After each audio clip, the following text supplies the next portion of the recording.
Hey everyone, I hope you're okay.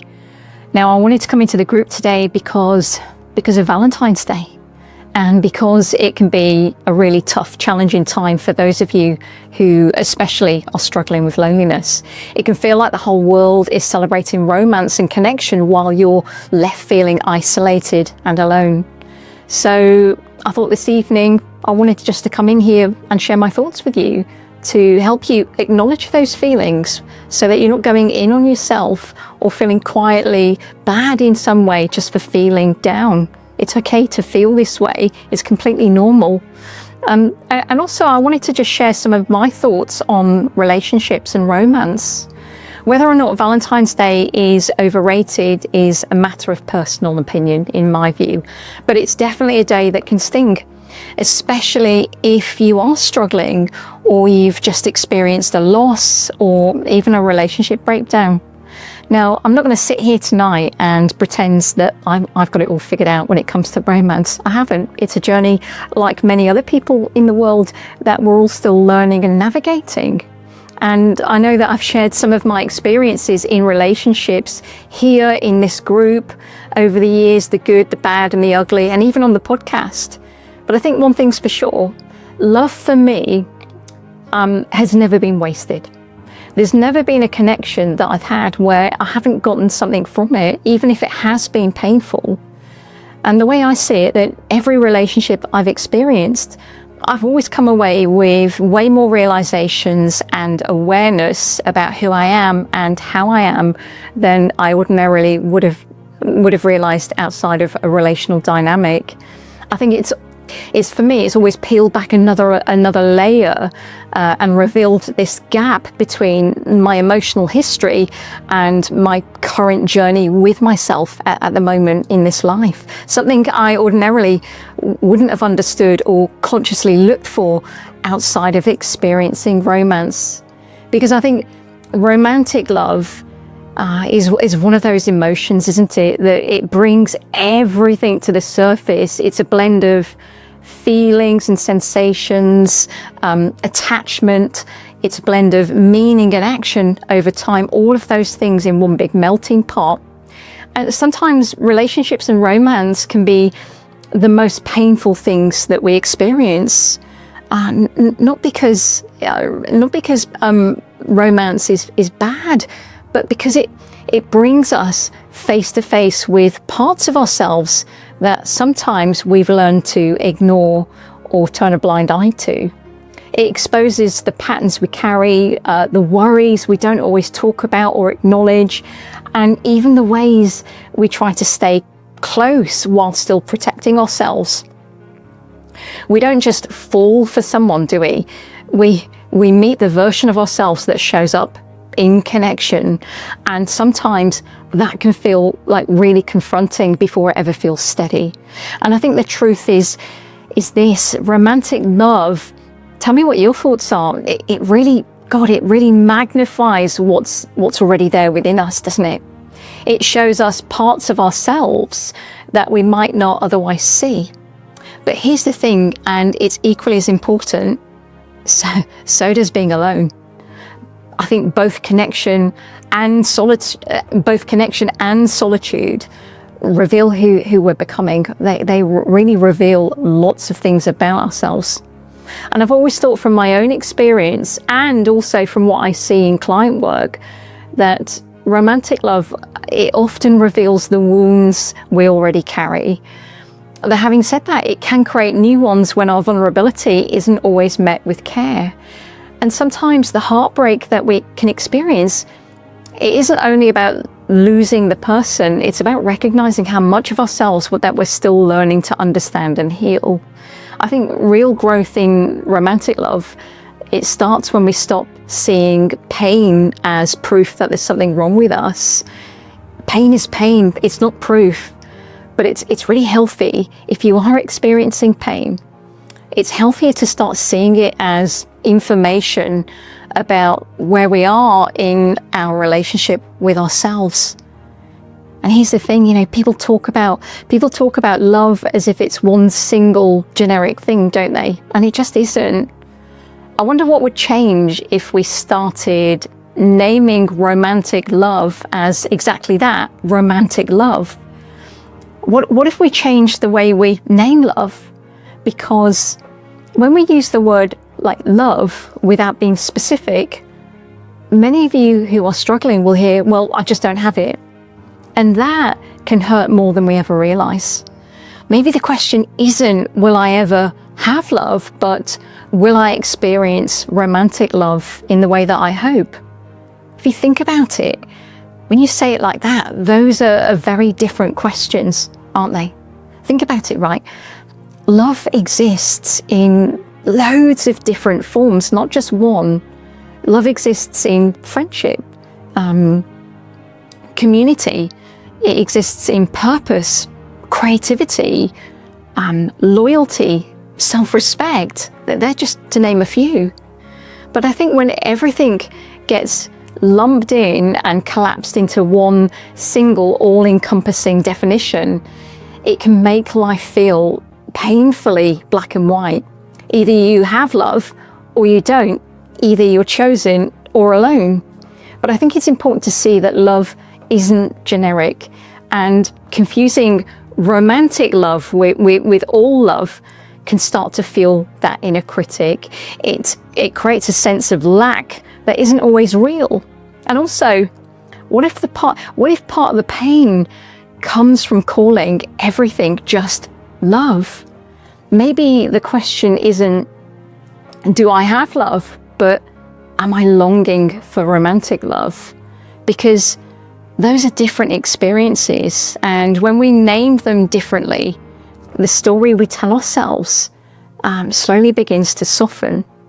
And I think there's something braver about looking at it from this lens. When we begin to name the differences, something softens in here. There's more room in the heart. There's more space to recognize connection where it already exists, rather than feeling defined by what hasn't arrived yet.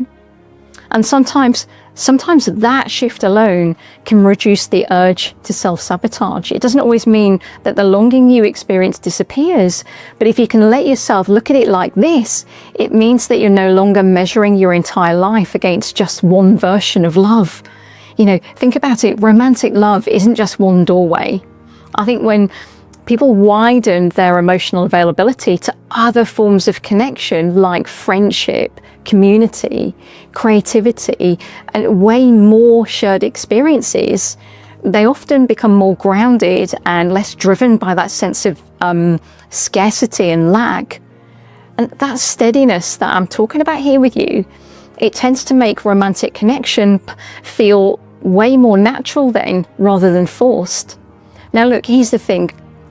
Wanting romantic love it's a deeply human thing, because, well, it's within our DNA, it's within our genetics, but also we can convince ourselves that it's the only type of connection where we're truly seen. It can cause us to overlook and dismiss those other really lovely, tender moments that still have the ability to warm up your heart and make it smile, with people that we know, people that we've just met, and sometimes people who are just passing through. Attraction, that's the thing. Sometimes people can confuse love with attraction, and attraction can feel way more intense than love, can't it? And yet, I don't know about you, but I've been there so many times, confusing that intense attraction and pull for love, when really, looking back now, I was being triggered by my own emotional history. One thing I've learned though, and something I tell my clients who feel this way all the time, is that, and I really want you to listen to this, the absence of romance is not a marker of a personal flaw or failing. It's not a sign of how desirable or lovable you are. Not at all. Sometimes romantic love grows not because we chase it directly and go after it and look for it. It grows because we allow ourselves to be fully present in connection in all its forms. And I think when the heart is open beyond just, I want romance, it often becomes easier to recognize the kind of love that feels steadier and more genuine and real. Now, if you are feeling lonely today, I just want to touch on something from a trauma perspective too. You know, loneliness it doesn't just sit in the present moment of now, you know. It's when you are in isolation or you're feeling that way, it's because whatever's happening, the situation in the now is activating those older emotional imprints that are yet to be healed. The places where you learned that love might be conditional, that you might have to work really hard for it, that it might be really uncertain or inconsistent. When those parts of you do feel activated, what happens next is that inner critic in your head can start to feel really loud. For most of you who know me, I call it shit FM. It's easy to relate to that way, isn't it? But yeah, well, when you're feeling this way, something happens in your mind and you can start having this narrative that goes on and on and on that's really cruel and diminishing. And it can start telling stories about worth, your desirability, or being left behind.